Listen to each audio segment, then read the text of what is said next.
Există 15 mușchi intriseci în mâna noastră, ceea ce înseamnă că acești mușchi încep și se termină în această regiune a corpului nostru.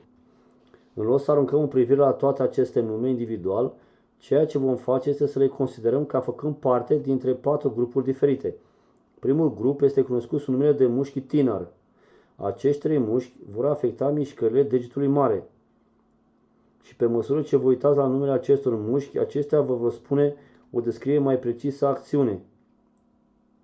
Ce structuri și cu un descriptor similar cu care funcționează numele din antebrațul nostru.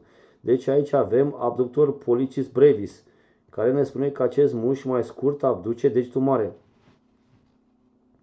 Cei 3 mușchi tineri sunt localizați pe partea radială sau laterală a mâinii. Omologul lor sunt mușchii hipotineri, care sunt localizați pe aspectul medial sau pe partea ulnară a mâinii noastre, venind dinspre degetul mic. Separând aceste două grupe de mușchi, tiner și hipotiner, vedem aponevroza palmară. Acest țesut conjunctiv gros și puternic va fi conectat la tendonul mușchiului palmaris longus. Amintiți-vă, deci, că mușchiul palmaris longus este superficial față de flexor retinaculum și se va atașa de acest țesut conjunctiv gros din palma mâinii noastre, aponevroza palmară. Dacă ascund aponevroza palmară, putem vedea mai clar celelalte două grupe de mușchi. Primele dintre acestea sunt lumbricals și există 4 lumbricals. Lumbricals înseamnă ca vierme.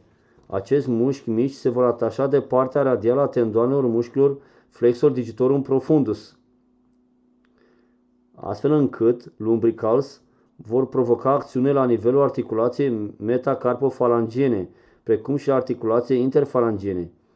Interosiai sunt mușchii dintre oasele mâinii noastre. Vom avea 2 seturi. Un set palmar de interosiai mai aproape de suprafața palmară și un set dorsal de interosiai spre dorsul mâinii noastre. Acum, în cursurile ulterioare, puteți să vă uitați la numele acestora individual.